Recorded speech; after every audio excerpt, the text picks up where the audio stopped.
This is a pretty rare recording of a group called the Basin Street Six. Pete is the clarinet player and a childhood friend. George Gerard is on trumpet. He was a fiery, irrepressible talent who died of cancer at 27. It is the first of many examples of the young, shy fountain linking up with an ambitious extrovert.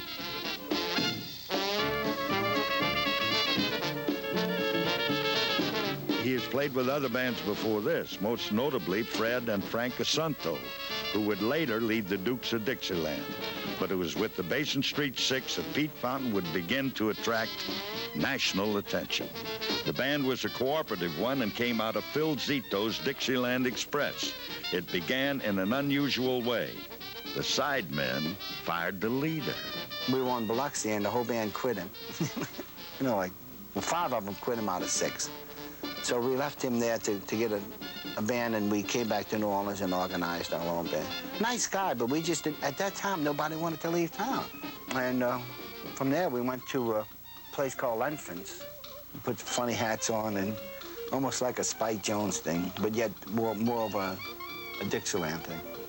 We used to put hats on and swap instruments. You know, I'd play trombone, and George would play, he would play clarinet, and Joe would play trumpet.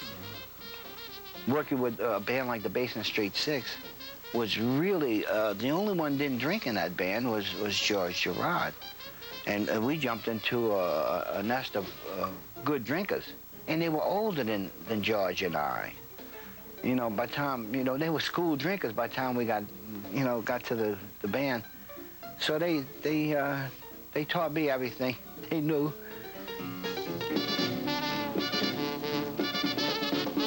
The manager of Lenfant's recalls that the band did not take home much pay.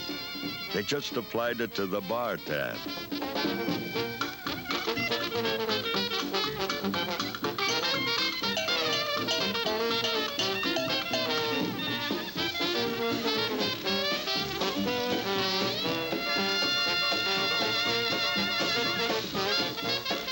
These rare home movies showed the Basin Street Six about the time one of their most ardent fans invited the group on a boat ride. He was an officer with the Standard Fruit Company, and his style apparently fit the band's. He wanted us to go to Honduras. In fact, he signed us for 99 years. We had a contract, which we toured. They tore up later, but we were on our way to Honduras. And all of a sudden, Roy Zimmerman, they had 2 pianos, one in the salon and one on the deck, the outer deck. So Roy Zimmerman says, this thing's out of tune. So he goes and gets the fire axe. So he starts beating on the piano. And in pieces, they would get a piece of it with the fire axe and throw it overboard. To the whole piano, he just threw it all, the whole thing overboard. But he made us walk in a pool with our instruments, pool on the ship, everybody. He threw one guy in, the bugle player, Sam Deckermel, would play jazz bugle. He loved Sam. So everybody had to get in. We walked around the pool, and we said, you might ruin our instruments. He says, that's okay, I'll buy you new ones. So when we got back, he bought us new ones.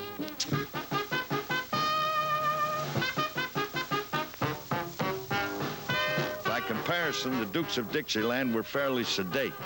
After the Basin Street Six, Pete went on the road with his old friends, the Asunto brothers. They would be the first jazz group to record in stereo and would generate sensational popularity. But before that, the road and the old tug of New Orleans brought Pete home. He played a little and went into the pest extermination business with a trumpet player named Al Hurt. This became a roller coaster relationship that still exists. And at that time, Al wasn't playing that much jazz. He was playing more the straight lead, and then all of a sudden, we started getting little dates, and he called me. He said, well, can you play this date at the yacht club? I say, okay, you know. He says, well, I said, with the way? He said, just a tie, black tie, or, black suit or something like that. And he had the bow tie on. Whoever had the bow tie was the leader. See how popular this young man is. Now, Pete would like to ask you to get back with the band, and we'd like to have you play your farewell song, the Wolverine Blues, one of Pete's favorites. 1, 2.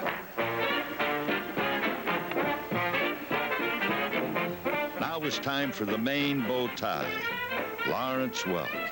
His association with Welk was due to a 12-year-old kid and some New Orleans jazz fans. That came about because of Welk's 12-year-old son. He had heard Pete under some circumstance and just insisted that his father should come and listen to him. He was only 12 at the time. And finally, he really did, and he did hire him. Of course, Joe Merez had a lot to do with him getting that job. And we brought Pete out to California, for one of those jazz jubilees Frank Bull ran. And Pete and George Gerard and Johnny St. Cyr were on that. And he attracted a lot of attention there. I think that's where Welk's son saw him for the first time, and he got his father to listen, and that was the start of Pete's fame.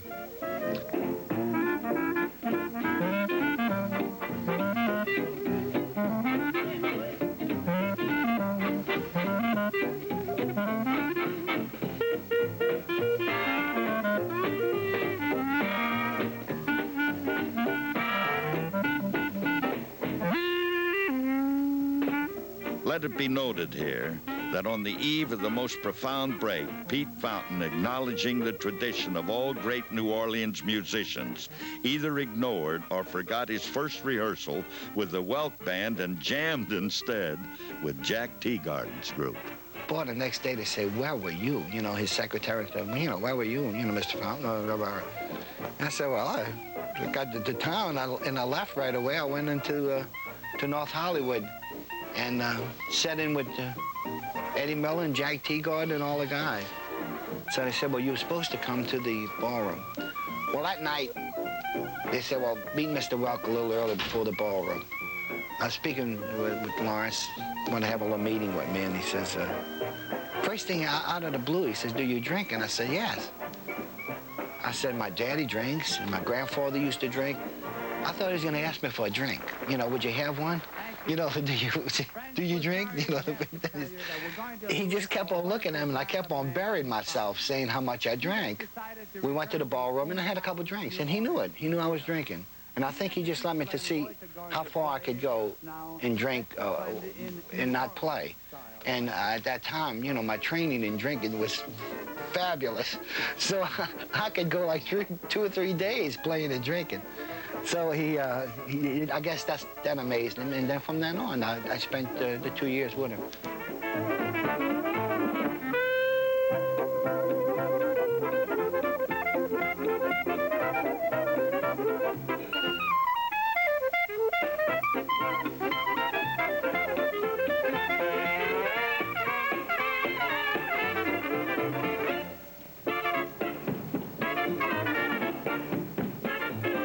In 1958, sophisticates thought Lawrence Welk was the biggest square on earth. But by appearing on one of his shows, Pete Fountain performed for more people than he had faced in his life. Welk's band was the highest paid and most popular in the country, and 25% of the country watched him every Saturday night. It was called a meat grinder by competing networks because of the way it creamed opposing programs. The leader was described by the press as a benevolent tyrant. It was not the style that your average New Orleans musician exactly warms up to.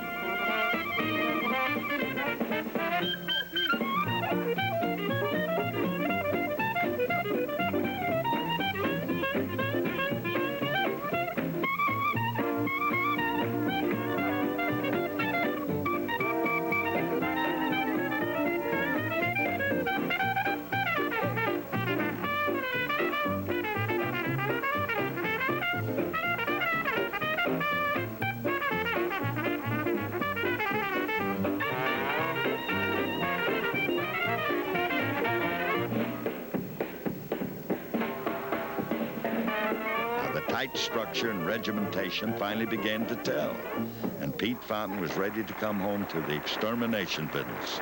However, there was one attitude he and his boss shared, as you're about to see, a common terror of cameras. Pete is certainly a wonderful clarinet man. Pete, I thought maybe you'd like to come in and say goodbye to the folks. Do you know how to say goodbye? It's goodbye. No, Pete, thank you all for nice as everybody been in the audience. Well, you know what we have in the audience? We have on this show, a lot of folks knew about you leaving here, and they came by here for a farewell party and to eat some of the cake. And some of the girls have asked if it was possible to get a dance with you this evening. I'd love to. Would you really? Girls, it's okay. While we play some dance music here, Pete will dance with you. Thank you. Fellas, are you ready for a little dance music, Easy If You Love? 1, 2, and...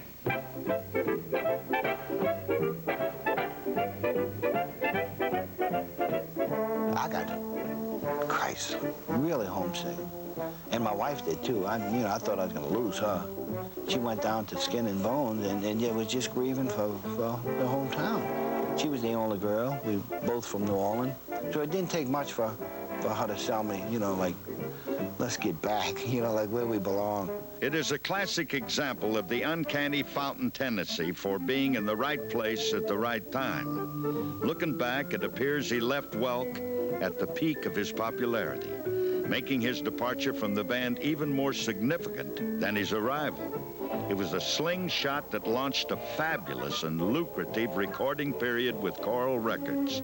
Over 2/3 of his entire recording history comes from this time, and the architect and arranger for virtually all of them was Charles Bud Dant. When Pete decided to leave Welk, I think he'd been with him, a little over 2 years. I tried to get him to sign as a recording artist with me with Coral Records. I said, I'd like to sign Pete. I think he is, by virtue of his exposure with Welk on television, could be the greatest jazz clarinet player we have in America. So he came to me and he said, I can't take Mr. Welk any longer. He said, I said, why? I mean, you're doing well with him. He said, yes, but he said, champagne and bourbon don't mix. He says he's trying to get me to stop drinking at home. See? And so Welk was, Welk had bought his house for him in Los Angeles and was making the payments. Of course, Pete was paying him back out of his salary. But Welk was like, he wanted his whole band and all these musicians to be like, they were his family and he was the father.